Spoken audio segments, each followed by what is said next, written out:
Channel যারা এখন subscribe করেননি তাদেরকে সাবস্ক্রাইব করার অনুরোধ করা হলো বন্ধুরা। আচ্ছা, অনেকগুলো ডিমই হয়েছিল, সবগুলো তো হয় নাই, বেশ অর্ধেক ডিম বাচ্চা। মুরগি কত বছর বাঁচে? একটা মুরগি কত বছর এই যে ডিম দিচ্ছে?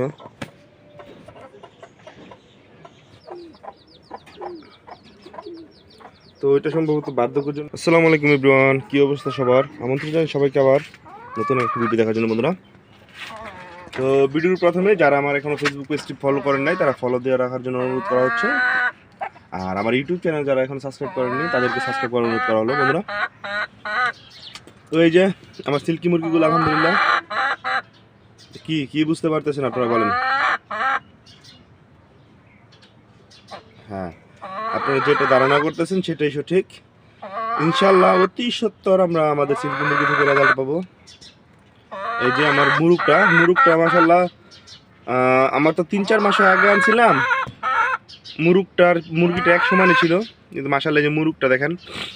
আর সবচেয়ে ইন্টারেস্টিং বিষয় হচ্ছে যে মুরগের মুকুটটা, এই যে মাশাল্লাহ অনেক সুন্দর মুরগের মুকুটটা হয়েছে।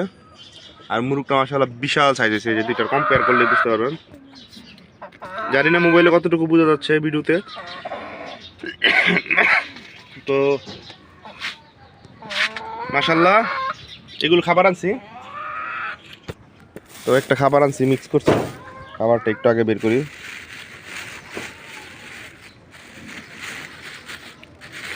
তো এতদিন যে মুরগি ডিম পাড়ার জন্য যে মুরগি খাওয়ানো লেয়ার মুরগিকে ওইটা দিয়েছিলাম, ওইটা আপাতত অফ রাখছি। ওইটা বলা হয়েছে যে ডিম পাড়া শুরু করার পর দিতাম।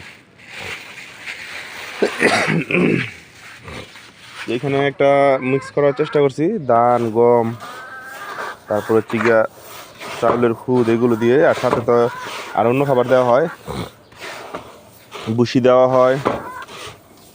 আর আমার মুরগিগুলো সবচেয়ে বেশি পছন্দ করে হচ্ছে আপনার ঘাস টাস খাইতে পছন্দ করে।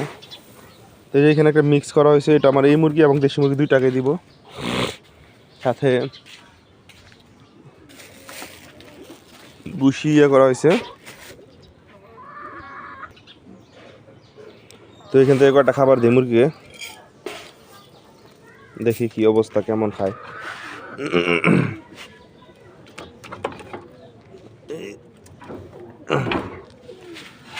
তো সিল্কি মুরগি থেকে আসলে খুব রিসেন্টলি রেজাল্ট আশা করতেছি, আল্লাহ ভরসা। আর আমার এই মুরগিগুলো যে বললাম আমি ঘাস পছন্দ করি, আপনাদের দেখা এক্সাম্পল। এই যে এইখানে একটা ঘাস হয়েছে,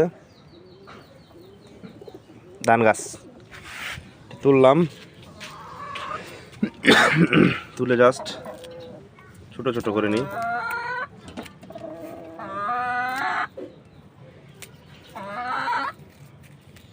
দেখবেন যে গাছ দেওয়ার সাথে সাথে নেই, এই যে বিসমিল্লাহ।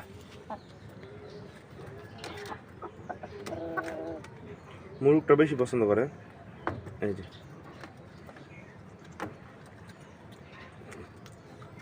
জাস্ট খেয়ে ফেললো সাথে সাথেই।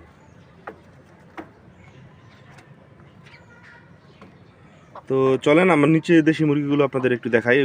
তো এই হচ্ছে আমার দেশি মুরগিগুলো।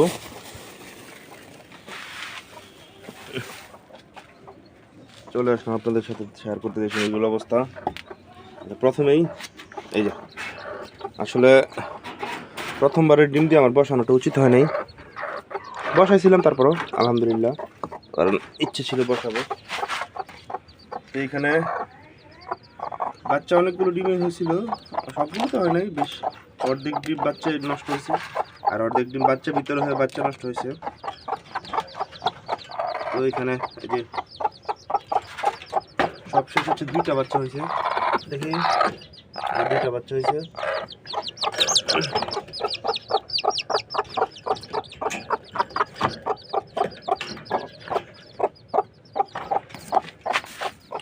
তো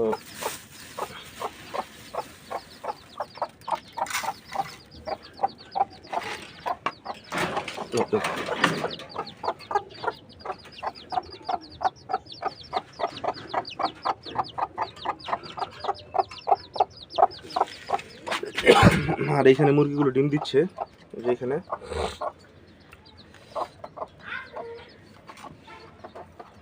এখানে মুরগিগুলো ডিম দিচ্ছে আলহামদুলিল্লাহ।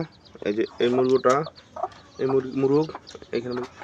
আর একটা জিনিস আপনাদের সাথে শেয়ার করতে চাই, যে আমার সাদা মুরগিটা, এটা বার্ধক্যজনিত কারণে সম্ভবত ভুগতেছে। আপনাদের যদি কারো জানা থাকে, আসলে আমি জানতে চাই যে আপনাদের জানা মতে মুরগি কত বছর বাঁচে, একটা মুরগি কত বছর বাঁচে? আমার এই মুরগিটার বয়স 5 বছর প্লাস। তো এটা এখন ইদানিং বার্ধক্যজনিত 5 বছর প্লাস, এটা বার্ধক্যজনিত কারণে ভুগতেছে কিনা আমি আসলে বুঝতেছি না। আপনারা একটু যদি কারো জানা থাকে তাহলে জানাবেন দয়া করে। তো এই যে মুরগিগুলো প্রথম ডিম দিচ্ছে, এই যে ডিম দিচ্ছে, ডিমটা নিচে নিয়ে যাব খাওয়ার জন্য। এই মুরগিগুলোকে এখন খাবার দিব।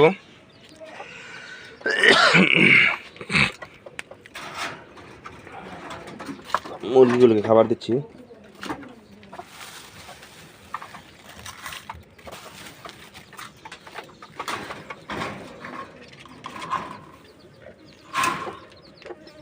এই যে যেগুলো খাচ্ছে,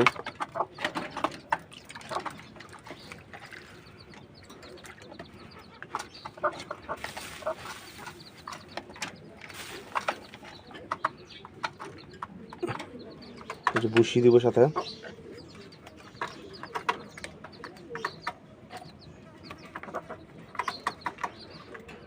অল্প করে দিই, কারণ বেশি দিলে আবার নষ্ট করার একটা সম্ভাবনা থাকে। এই যে ভুসি দিলাম, দেখেন তারা ভুসি কতটা পছন্দ করে, বিশাল খুশি। এই যে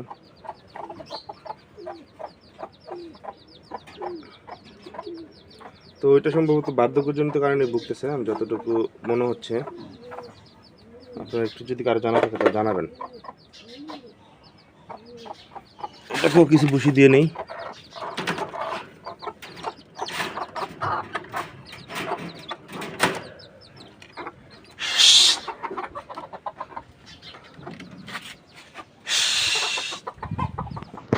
যাই উপরে কবুতরগুলো উঠতেছে, ওখানে যাই একটু কাজ আছে। ধন্যবাদ সবাইকে, আজকে ভিডিওটি এখানে শেষ করছি। ভালো থাকবেন, আসসালামু আলাইকুম।